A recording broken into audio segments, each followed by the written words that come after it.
Bapak Kades beserta staf yang saya hormati, dan kepada Ibu Kader yang hadir di sini yang saya hormati juga, dan kepada teman-teman tim penyuluh dari Puskesmas Duri yang saya cintai.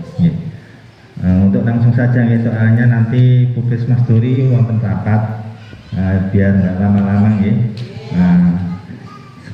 Napa Abdul Qadir kula megang program DBD mulai tahun 2018. Pas waktunya itu banyak-banyaknya kasus demam berdarah di wilayah Kecamatan Turi. Dari situ kita dapat menemukan cara yang baik untuk pemberantasan atau memutus mata rantai nyamuk demam berdarah. Pas waktu itu yang terbanyak di wilayah itu Tambak Kloso sama Tangmejo. Pas waktu itu banyak sekali keluar masuk rumah sakit, habis divaksin tetap masih ada. Jadi terus kita coba dengan gerudukan gerakan rumah 2 ikan, itu akhirnya dari tahun 2018 sampai sekarang untuk Tambak Kloso tidak ada kasus. Alhamdulillah. Namun dari desa lain itu ada yang menerapkan dan ada yang tidak. Yang menerapkan ada lagi desa itu loh, Keben, itu dari dulu sampai sekarang nggak ada. Nyamuk itu jenisnya banyak sekali. Ada kurang lebih di atas sekitar 30-an jenis nyamuk. Ada nyamuk malaria, ada nyamuk culek, ada nyamuk Zika, ada nyamuk Japanese encephalitis. Semua itu nyamuk, dan masih banyak yang lainnya.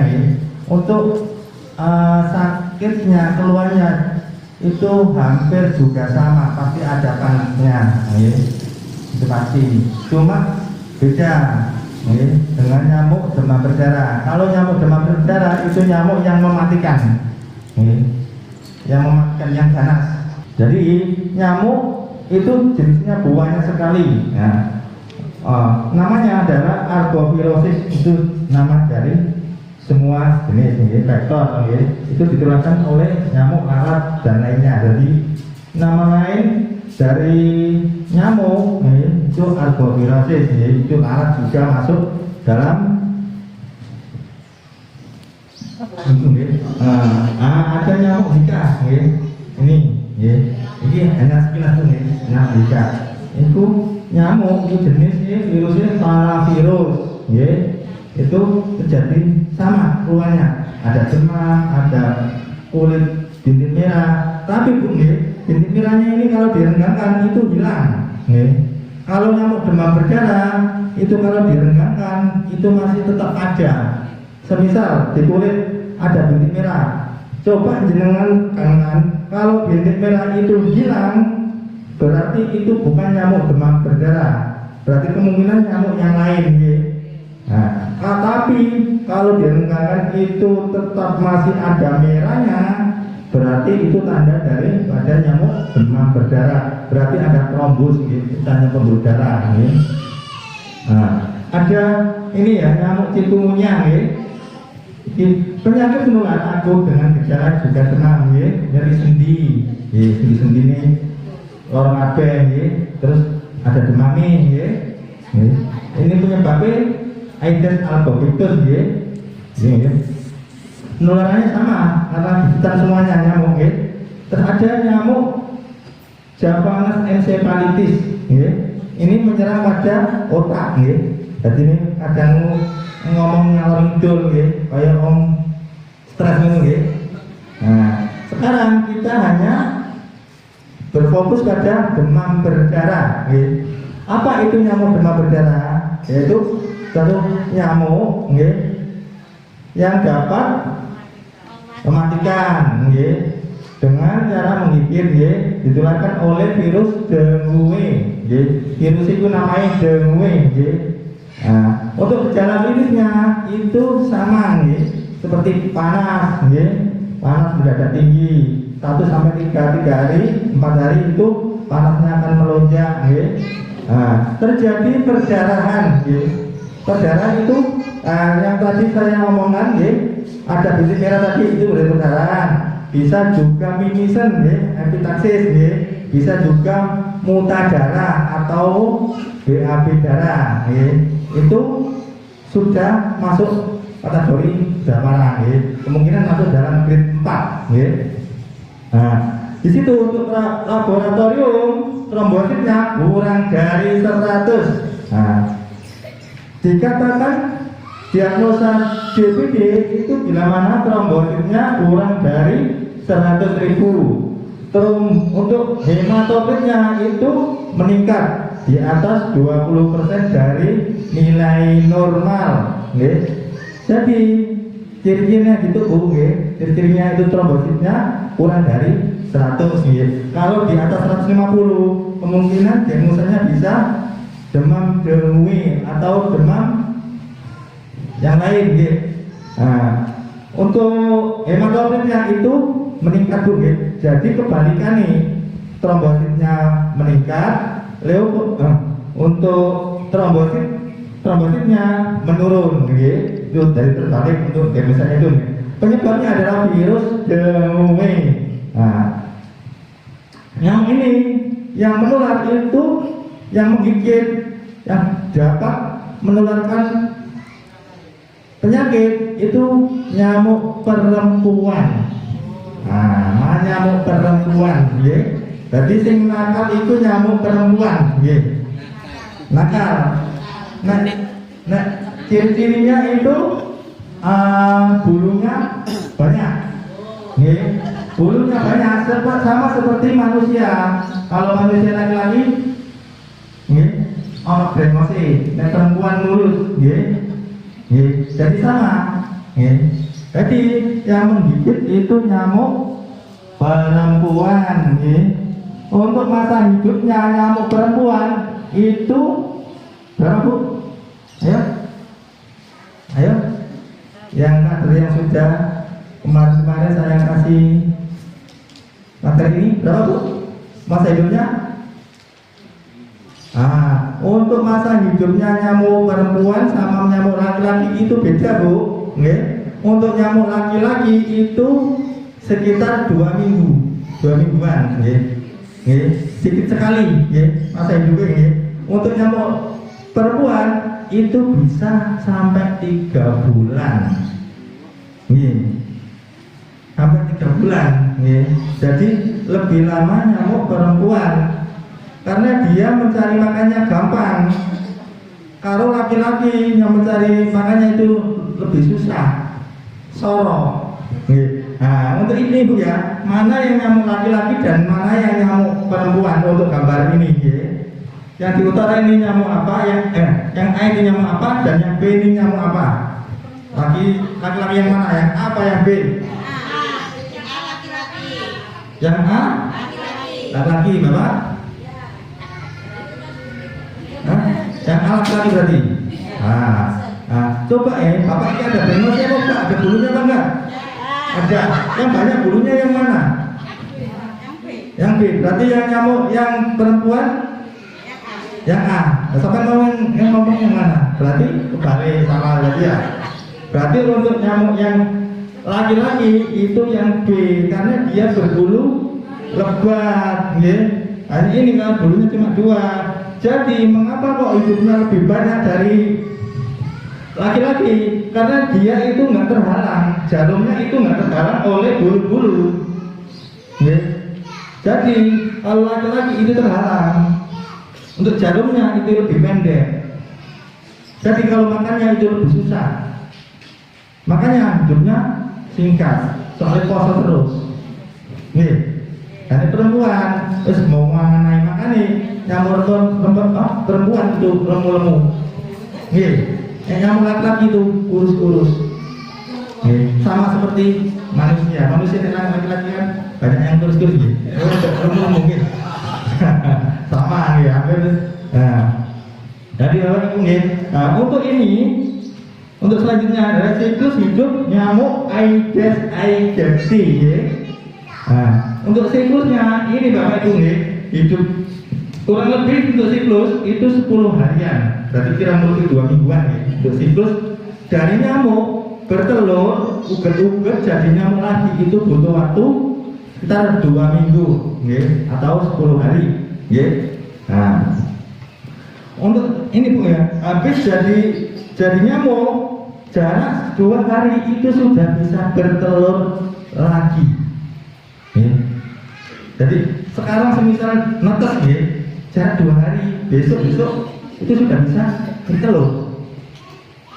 Nah, jadi dia habis jadi nyamuk, dia kawin sama laki-laki, habis itu jarak 2 hari bertelur. Telurnya itu 100-an lebih, 100 lebih. Masa tahan telur itu 6 bulan, Bapak Ibu ya. Jadi lebih lama. Dan jadi bila mana telur nyamuk itu di tempat yang kering nempel di dinding-dinding misalkan ya, nanti kena air, ya, 1 bulan kena air, dia di air bisa netes, ya, bisa dia jadi nyamuk. Ya. Nah. Terus telurnya itu hanya bisa dilihat dengan mikroskop, nggak bisa dilihat dengan mata telanjang karena sangat kecilnya. Ukurannya itu kurang lebih sekitar 0,8 apa gitu loh. Nah, habis bertelur Bapak Ibu ya, ini 2-3 hari sudah bisa jadi jentik atau uget-uget. Nah, kalau Bapak Ibu di jedingnya atau di penampungannya nggak ada ikannya, maka risiko besar akan ditempati untuk bersarang nyamuk, bertelur nyamuk, untuk berkembangbiakan nyamuk, terutama nyamuk demam berdarah. Untuk nyamuk demam berdarah itu hidupnya di tempat yang bersih, nggak mau yang kotor, di air-air yang bersih seperti di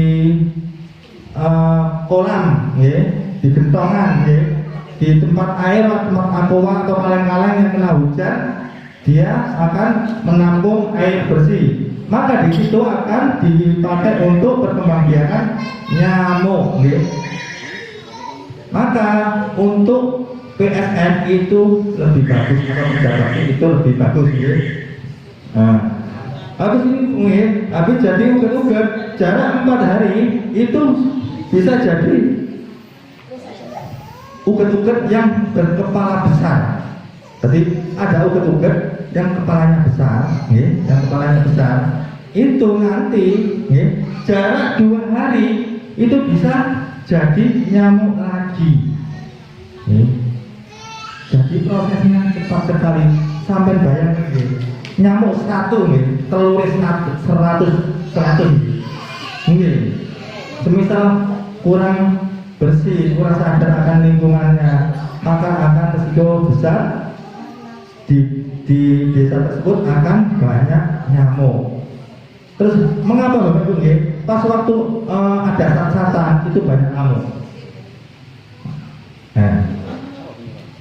Penyebabnya kalau ditambah nggak ada ikannya, maka ditambah itu di rawa-rawa tambak itu tempat untuk bertelurnya nyamuk. Kan banyak ikan kan ditambah kan bisa Bapak ya. Nah, habis itu dibuat bertelur, kan ada kelowongan, ada itu, kan nggak ada ikannya. Nah, itu dibuat bertelur. Makanya pas waktu satan tambah itu banyak nyamuk, banyak sekali. Bisa masuk nyamuk demam berdarah atau nyamuk culek. Itu nyamuk culek itu biasanya di got-got Bapak, nyamuk gatel. Nah, tadi nyamuk demam berdarah itu hidupnya di air yang bersih, nggak mau yang kotor-kotor. Kayak kemarin yang almarhum itu saya lihat di rumahnya juga ada uget-uget di lantai 2. Jadi ada persepsi biasanya masyarakat gini, di uget-uget apa di got itu ada nyamuknya. Nah, Untuk cirinya Bapak Ibu nggih, cirinya nyamuk itu belang-belang Bu nggih, besar nggih, nggih, kecil nggih, kan nyamuk jenisnya akeh kan, iki termasuk nyamuk yang paling cilik nggih, untuk gedenya ini nggih. Dibandingkan dengan rata-rata nyamuk yang lain nggih. Jadi nyamuk yang paling cilik itu nyamuk demam berdarah nggih, dibanding nyamuk yang lain nggih. Terus warnanya juga sama kayak pulau elang nggih. Jadi bronteng-bronteng apa tangannya nggih, itu bronteng-bronteng nggih. Nggih. Sama. Nah, kita mengenal untuk masalah penyakit DBD nggih, penanganan apa panas dan penanganan nggih. Bapak Ibu nggih, untuk ini Bu nggih.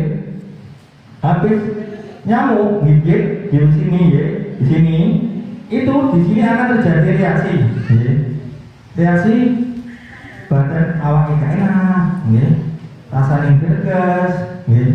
Di sini kalau jenengan nggak mau makan, maka keadaan tubuhnya akan menurun, daya tahan tubuh akan menurun, sehingga penyakitnya virusnya akan masuk, akan terjadi panas. Bila mana di sini habis digigit terus awak gak enak, rasanya kok gerges, tapi mangane akeh, mobilnya akeh, mangan buahan, yo mangan kok akeh, wis gak dirasakno, istilah itu gergesnya mangan terus. Apa aku dulu itu dimasakin ngombe akeh, ngombe buah-buahan, buah-buahan, vitamin, dan tujuannya meningkatkan imun pada tubuhnya. Nah, dari itu nggak sampai berlanjut ke panas, maka dia akan sembuh sendiri. Ya. Jadi DBD ya, itu tidak bisa karena obat ya untuk penyembuhannya ya. Obat itu hanya bisa mengurangi gejalanya. Jadi panas dikasih paracetamol atau kompres nggih. Nah, yang menyembuhkan itu keadaan tubuhnya sendiri.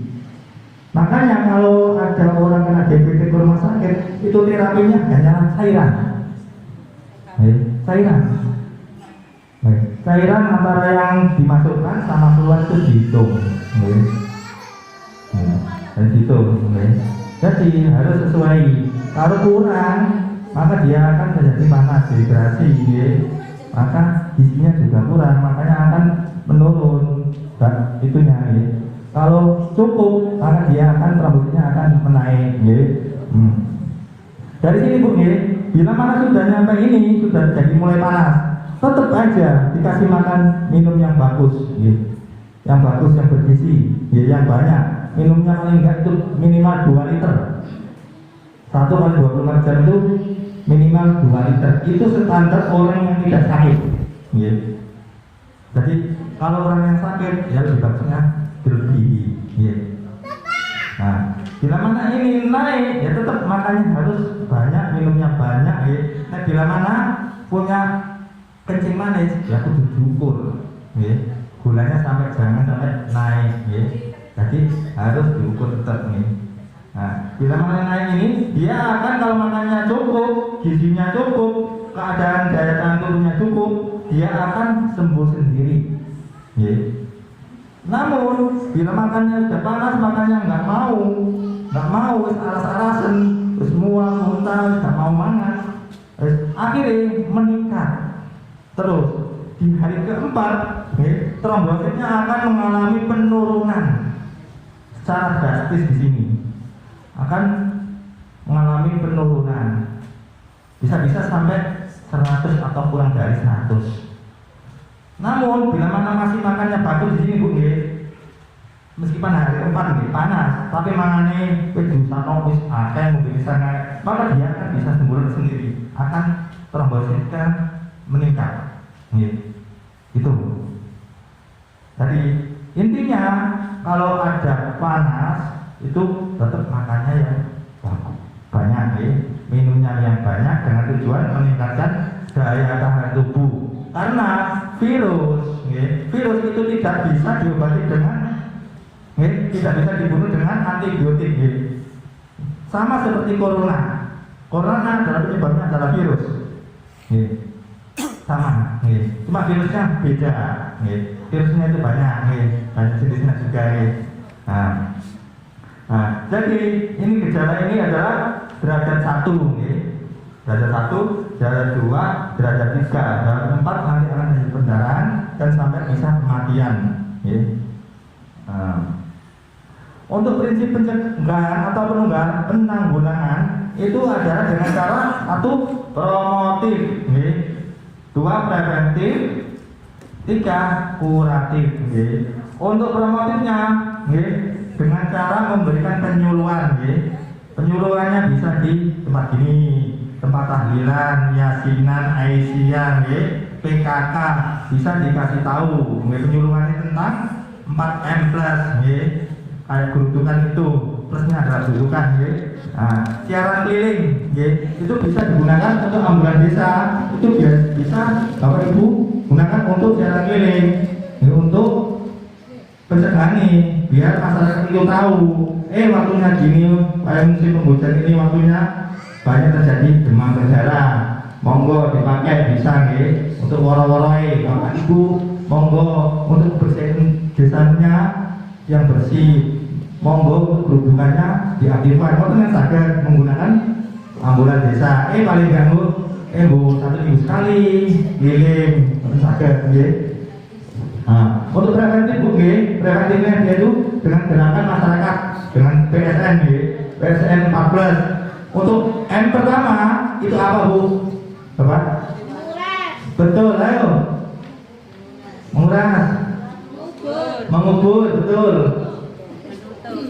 Menutup, nggih. Memantau, nggih, memantau. Jadi memantau itu lebih penting, nggih, nomor 1 memantau, nggih.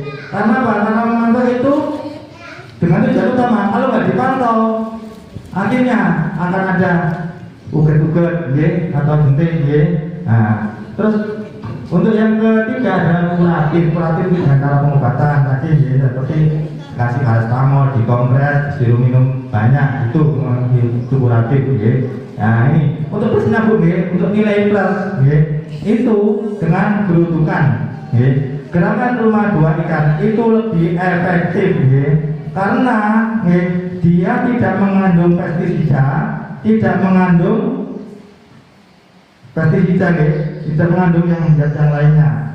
Dia akan bisa bermanfaat selagi ikannya masih hidup, nggih. Kalau abadan itu mengandung pestisida, mengandung racun, nggih. Kalau mengandung racun bisa dibuat kumur, paling enggak sedikit tuh pasti masuk, nggih. Terus untuk mengurasnya nggak perlu dikuras, gampang memakai gerobokan. Dengan cara ini, Bu, nggih, airnya dipenuhi, nggih, dingin, nggih. Terus ada kotoran di bawah, itu biasanya kan ngumpul, itu ambil selang, disedot keluar. Terus yang kotoran selang itu dimasukkan ke dasar yang kotor itu, nanti kotorannya akan keluar sendiri. Gak perlu diuras, nggak apa-apa. Yang penting kotorannya nanti bisa keluar sendiri. Beda dengan nggak ada ikannya. Kalau nggak ada ikannya, ngurasnya juga harus benar. Kalau nggak benar, habis dikuras pasti ada bentuknya lagi. Nguras yang benar adalah dengan disikat, dikasih deterjen, jadi harus disikat. Soalnya apa? Soalnya telur dari nyamuk itu menempel di dinding-dinding atau di atas, itu jadi nempel.